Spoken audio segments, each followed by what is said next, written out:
Hello everyone and welcome back. Got me book and I've got my therapy friends.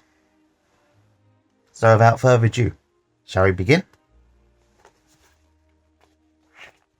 As always, if you don't know where we were, watch the previous video please, because I'm not going back. We shall begin. Activities like withdrawal and rituals can keep us apart. Yes, pastimes are a way of passing time.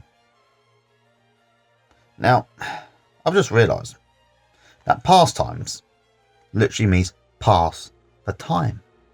Hope I'm right on this, otherwise I'm going to look like a bit of a prat. But we shall see.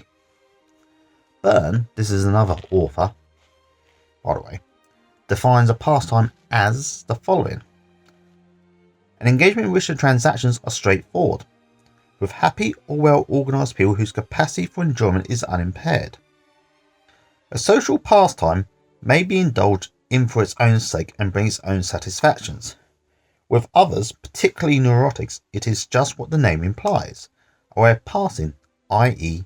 structuring the time until one gets to know people better. Until this hour has been sweated out, and on a larger scale until bedtime, until vacation time, until school starts, until the cure is forthcoming, until some form of charism, rescue or death arrives. Essentially, a pastime is a way of warding off guilt, despair or intimacy, a device provided by nature or culture to ease the quiet desperation. More optimistically, at best, it is something enjoyed for its own sake, and at least it serves as a means of getting acquainted in the hope of achieving the longed for crisis with another human being.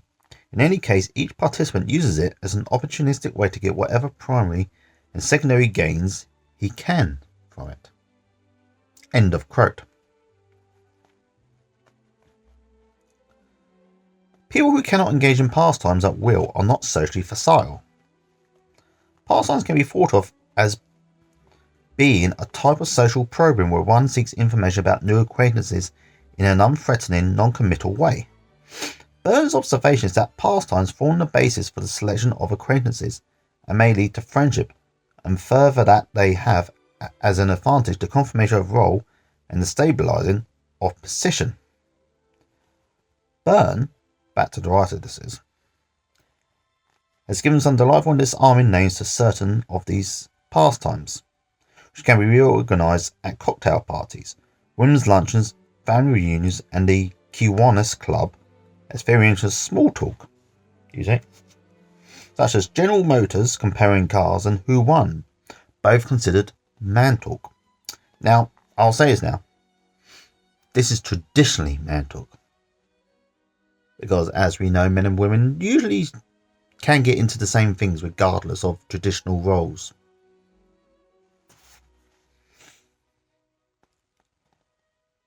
Grocery, kitchen and wardrobe, all lady talk, although they can be men's talk now too. One good thing about living in the year 2026 is that gender norms don't have to define us anymore. I think that's great. There's no longer things that men shouldn't do and things that women shouldn't do. Not everyone will agree with me, but I think it's great. I really do. Personally, I think gender norms and roles are a bit silly, really, because it kind of puts us in certain boxes where we have to do certain things or have to like certain things. And if we don't do those things, we're not considered a proper man or woman. So, yeah, gender norms, out the window. I'll say this now, people, do what you want, okay? If anyone out there is thinking, I can't get into this thing because it's for men or for women and that's not my gender, I'll say this now, okay? Get into it, okay? Enjoy it while you can. Because this is 2026 we're living in now, people. And if we can't enjoy things now that aren't considered traditional for our supposed genders, then we may never get to it. Besides, you might inspire someone else to do the same. Back to the book now. My rant is over. How to go about doing something? How much does it cost? Ever been to that place? Do you know so-and-so? What became of good old Joe? Morning over, what a hangover. And Martini, I know a better way. Now, I'm going to give you all a life hack here, people. If you want to avoid hangovers, don't get stupidly drunk. Because the more you drink, the more chance there will be of getting a hangover. Not that I'm saying you should avoid alcohol completely, but only do that if you want to. By the way, there's no judgment here. All I say is now, there's no real accepted cure for the hangover. Many people probably have what they consider a cure, but I doubt they are actual cures. So if you're going to go drinking, people, just drink responsibly, alright? Pastimes may be played by a parent, adult, or child. A parent-parent pastime was initiated by the following transaction. Maud says, "You mean you draw up upholstery?" Bess says, "Only when necessary." This led to a discussion of the high price of having it done, how shoddy work is these days, and the sale at Macy's. Now, ironically, these are conversations that could be had now. I mean, I hear people say now, work is so shoddy these days, unlike in my day. I mean, while I was growing up, my generation got tarred with that brush, and now I'm 41, my generation does it to the next generation. I imagine there's probably a sale at Macy's if it's still going. I think it's like a big department store in New York. I could be wrong. Information will be on the screen to confirm whatever it is. But if it does exist and I am right about being at a big department store, then they probably will be having a sale of some sorts. Places like that always do. Especially in these days of internet shopping. We're going back to the book now. One child pastime is the sharing of impossible alternatives symbolic of the damned if you do and damned if you don't situation of the little child. Anxiety may be relieved by this pastime, not because the problem is solved, but because it is handed to someone else. Here you struggle with this for a while. The following questions were overheard in exchange between two 5-year-olds. Would you rather eat a hill full of ants or drink a pail of boiling medicine?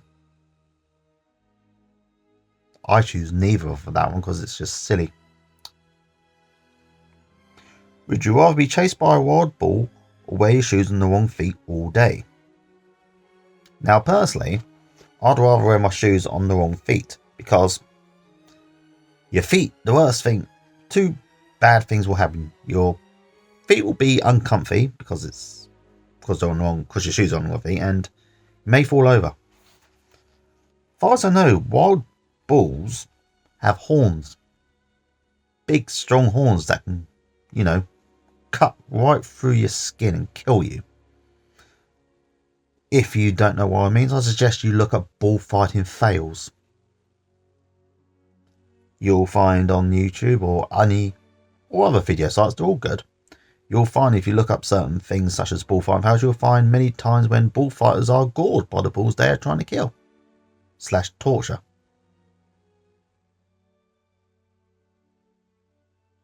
I'm not big on bullfighting, I'll be honest with you people. Don't see the point in it.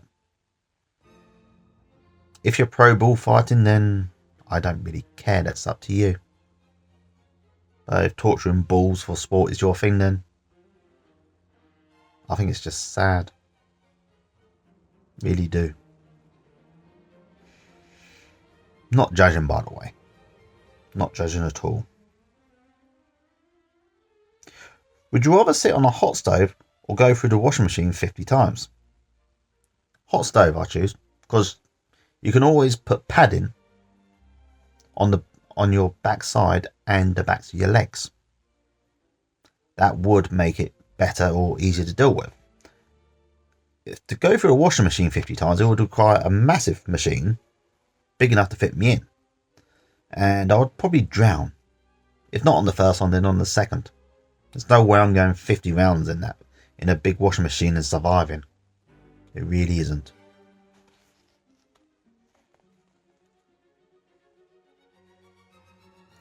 Would you rather be stung by 1,000 wasps or sleep in a pig pen?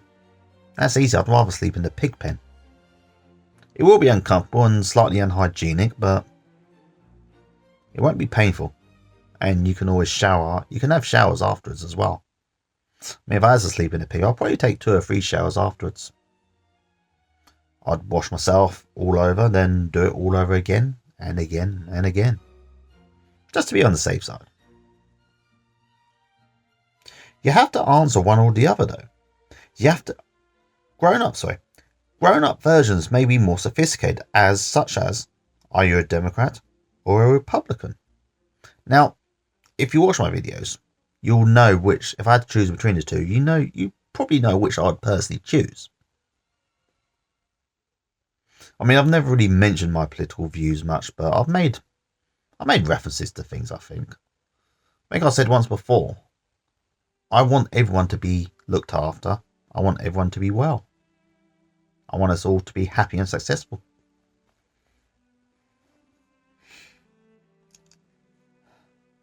The adult may play pastimes about such subjects, such as the weather, in order to keep the relationship going until something interesting or stroke-producing appears. Mr. A says, looks like a storm's coming up. Mr. B says, those clouds look really black. Now, before we finish this conversation, I want to say now, as a British person, talking about the weather is a natural pastime for us. We do it to avoid talking about our feelings, mostly, amongst other things. But however, one thing I will say is that I don't think you actually get black clouds. You get dark grey clouds, but never a black one. We just call them black. Mr. A says, it reminds me of the time I was flying my plane and ran into a squall over San Francisco Bay. Mr. B says, oh, you fly? Yes, because Mr. A is a show-off. Just had to fit that in, didn't he? As useful as pastimes may be in certain social situations, it is evident that relationships do not progress beyond them, die, or at best exist in quiet desperation and growing boredom. Pastimes like withdrawal rituals and activities can keep people apart. Games are such significant transactional phenomena that Byrne has devoted a whole book to them. His best-selling book, Games People Play. Most games cause trouble. They are the relationship wreckers and the misery producers, and in understanding them lies the answer to, why does this always happen to me? The word game should not be misleading, explains Byrne. It does not necessarily imply fun or even enjoyment. For a full understanding of games, his book is recommended. However, the following is a brief definition, which will serve the purposes of this guide to transactional analysis. Byrne says, a game is an ongoing series of complementary ulterior transactions progressing to a well-defined predictable outcome. Descriptively, it is a recurring set of transactions, often repetitious, superficially plausible, with a concealed motivation. Or more colloquially, a series of moves with a snare or gimmick.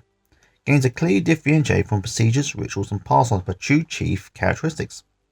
Firstly, their ulterior quality, and secondly, the payoff. Procedures may be successful, rituals effective, and pastimes profitable, but all of them are by definition candid. They may involve contest but not conflict, and the ending may be sensational, but it is not dramatic. Every game, on the other hand, is basically dishonest, and the outcome has dramatic as distinct from merely exciting quality.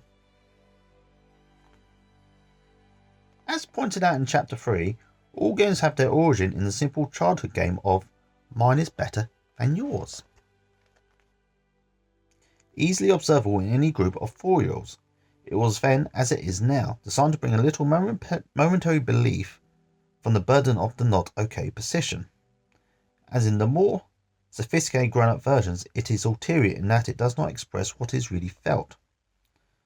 When a little person says, mine is better than yours, he is really feeling, I'm not as good as you. It is an offensive defense. It is protective in that it seeks to maintain homeostasis.